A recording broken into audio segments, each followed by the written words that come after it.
আপনারা হগলে কেমন আছেন? মুই তো এক্সের ফাইন আছি। মুই আজকে চইলাইছি বরিশালের শ্রীনাথ চ্যাটার্জি লেনের দিলারা আপার চুলার পারে। আজকে আপনারা দেখবেন বরিশালের দিলারা আপার হাতের বরিশালের আঞ্চলিক খাবার বিস্কি রান্না। ও মনু, তুমি কেমন আছো? মুই তো ভালোই আছি। আপনি কেমন আছেন? মুইও তো এক্সের ভালো আছি। তোমার চুলার পাড়ায় মোর অনেক ভালো লাগতেছে। তো আজকে তো আপনি বিস্কি রান্না করবেন। এটা আপনাদের বরিশালের ট্রেডিশনাল খাবার, তাই না? ট্রেডিশনাল খাবার বিস্কি, যেটা গ্রামের খাবারই বলা চলে, কিন্তু বরিশালের মানুষের তো আসলে জর্দা সম্পর্কে মানুষের যখন কোনো ধারণা ছিল না, এটা কিছুটা বরিশালের আঞ্চলিক একটা জর্দা রান্নার মতো ব্যাপারটা। ভাদ্র আশ্বিন মাসে এটা খাওয়া হয় আউশ চাল দিয়ে। এখন তো আর আউশ চাল অত পাওয়া যাচ্ছে না, এটা একদম বিলুপ্তর প্রায়। তাই মোটা লাল চাল দিয়ে আমরা সাধারণত এটা রান্না করি। তাহলে হচ্ছে আমাদের রান্না শুরু করা যাক, কি বলেন? হ্যাঁ, আচ্ছা, আমরা তো রান্না প্রথমে শুরু কি করতে পারি। হবে? প্রথমে মুই চালটা ভাজি, চালটারে খোলায় দিয়া ওই কুচির হলা, এটাকে বরিশালের ভাষায় বলে কুচির হলা, এই কুচির হলা দিয়া প্রথম চুলাটা জ্বালাই। এখন হচ্ছে চাল দেওয়া হচ্ছে। চালটা কিন্তু বিনে লবণেই ভাজতে হইব। আচ্ছা, লবণ ছাড়া কিন্তু ভাজতে হইবে দর্শক।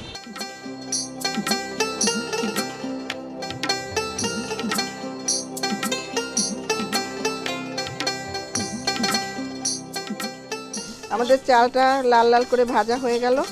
এখন আমি চুলাটা বন্ধ করে দেব।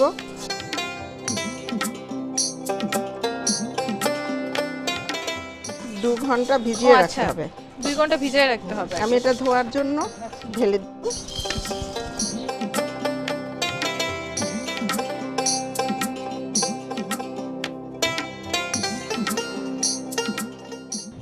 আরো চাল আছে। আপনি আরেকটু চাল আপনি ভাজেন, আমি ততক্ষণে আমি চুলাটা অন করে দিলাম, পানিটা ফুটতে থাকুক।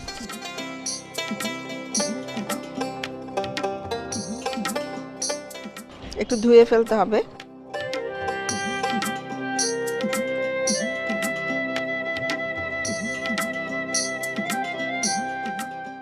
এটা ছেঁকে নিচ্ছি। এখন কি করতে হবে? এখন এটাকে 2 ঘন্টা পানিতে ভিজিয়ে রাখতে হবে। ভিজিয়ে রাখতে হবে, এটা ফুলে ভাতের মতো হয়ে যাবে। বাহ,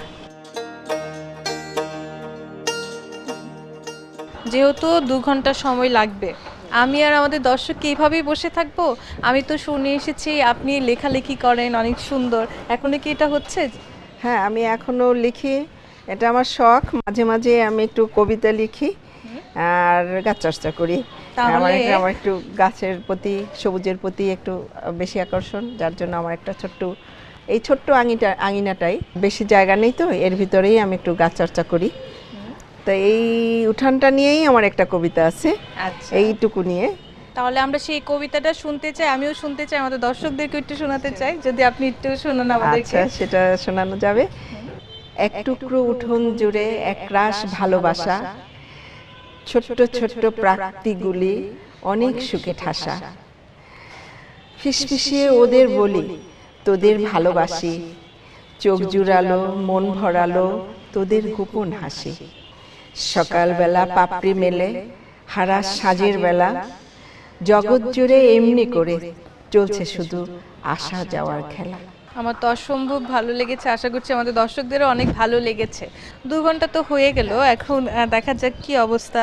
মনে হচ্ছে যে অনেকটা খানি ফুলে গেছে না? হ্যাঁ, অনেকটা ফুলে প্রায় ভাতের মতো হয়ে গেছে। এটা এখন রান্না করার জন্য তৈরি হয়ে গেছে, বাকিটা আবার সিদ্ধ হবে। এখন কি করা যায়? সব দিয়ে আমি এটাকে আগে মাখিয়ে নেব। মাখিয়ে নিতে হবে। মাখিয়ে নিয়ে ফুটানো পানির ভিতরে দিয়ে দেব। এখন এখানে আমরা প্রায় আধা কেজি গুড় নিয়েছি। আধা কেজি গুড় হচ্ছে দর্শক নেওয়া হয়েছে। কি গুড় এটা? এটা পাটালি গুড়, একটু ভেঙে নিয়েছি, কারণ আস্ত গুড় দিলে ওটা গলার জন্য অনেক সময় নেবে। আমি নারকেলটা প্রায় সবই দিয়ে দেবো, নারকেল সব দিলে অনেক মজা হবে। হ্যাঁ, এটা আরো বড় হবে তো। একটার অর্ধেকটা আমি এই কুচি করেছি, বাকিটা কোরানো। ব্লেন্ড করে কোরানো। এখন একটু লবণ লাগবে, একটু চিনি লাগবে, হালকা লবণ। হ্যাঁ, এতটুকু, খুবই কম পরিমাণে হচ্ছে লবণ। তেজপাতা, দারচিনি, এলাচ,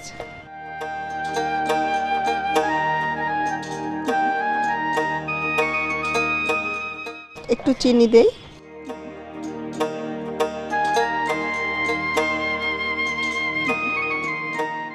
এখন হচ্ছে সুন্দর করে এটাকে মাখাতে হবে, তাই তো? এটাকে মাখিয়ে দিলে হয় কি সবটা একসঙ্গে, পরে বেশি নাড়ানাড়িও করতে হয় না।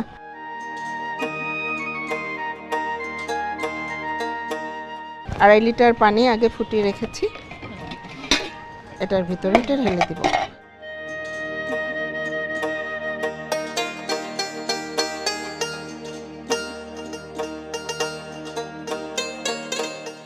আচ্ছা, আমি একটু এটাকে নেড়ে দিই, নেড়ে একটু মিশিয়ে দেই সবটা।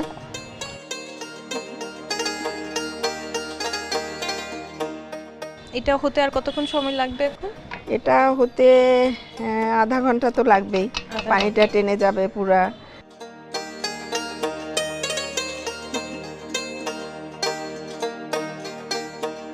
আধা ঘন্টা তো হলো, এখন কি অবস্থা?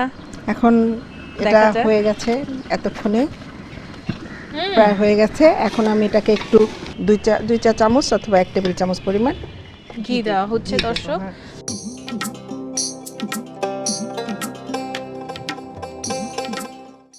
এখন এটা আমরা পরিবেশন করব।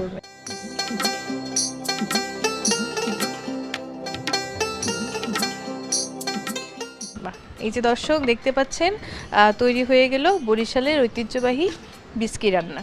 খুবই চমৎকার। এটা তো খেয়ে হচ্ছে আমাদের দর্শকদেরকে বলতে হবে যে কেমন হয়েছে।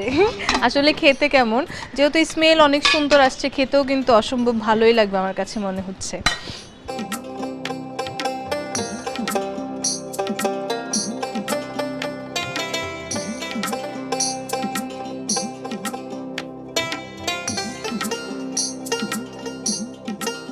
এই আপনাদের এই আমার বরিশালের ঐতিহ্যবাহী বিস্কি। বিস্কি, এই বিস্কি হচ্ছে এখন আমি খাবো, কিন্তু আমি তো একা খাবো না। আপনি যেহেতু কষ্ট করে রান্না করলেন, আপনাকেও খেতে হবে আর বলতে হবে যে আপনি কেমন রান্না করেছেন। শুরু করা যাক। আচ্ছা, থ্যাংক ইউ। খেয়ে দেখি দর্শক যে আসলে খেতে কেমন হয়েছে।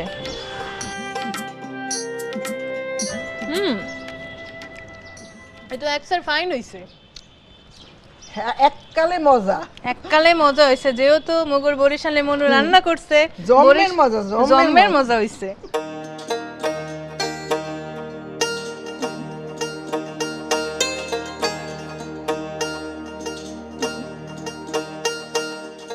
দর্শক, আপনাদেরকে আজকে দেখালাম আপুর হাতের বরিশালের ঐতিহ্যবাহী খাবার বিস্কি রান্না।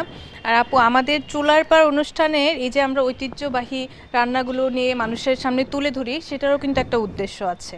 আমাদের বাংলাদেশে যে খাবারগুলো চলমান চলছে ট্রেডিশনাল হিসাবে, বা যেগুলো হারিয়ে যাচ্ছে, সেগুলো যেন হচ্ছে আমাদের মাঝে আবার আমরা ফিরে পেতে চাই। আমাদের পরবর্তী প্রজন্ম যেন আছে, তারা যেন সেই খাবারগুলোর সাথে পরিচিত থাকে, তার জন্য হচ্ছে আমাদের চুলার পাড়ে এই আয়োজন। আমাদের তো আসলে একটাই দেশ, আমরা সব দেশের সব জেলার সব জায়গার রান্নাটা আমরা সবাই জানি, এটাই জানতে পারবো এভাবে, এর মাধ্যমে।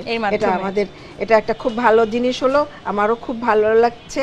আমি দীপ্ত টিভিকে এর জন্য ধন্যবাদ জানাচ্ছি। আপনাকে অসংখ্য ধন্যবাদ, এই যে আপনি এত কষ্ট করে আমাদেরকে আপনাদের এখানে ঐতিহ্যবাহী খাবার বিস্কি রান্না করে দেখালেন, এটার জন্য আপনাকে অসংখ্য ধন্যবাদ। আমি অনেক আনন্দ পেলাম, আপনাদেরকেও অনেক ধন্যবাদ, দীপ্ত টিভিকেও ধন্যবাদ। আচ্ছা, তো দর্শক, আজকের মতো দিলারা আপুর চুলার পাড় থেকে এখানেই বিদায় নিচ্ছি। অন্য কোনো দিন অন্য কোনো জেলার অন্য কারো চুলার পাড়ে আপনাদের সাথে দেখা হবে। সেই পর্যন্ত সবাই ভালো থাকুন, সুস্থ থাকুন। আল্লাহ হাফেজ।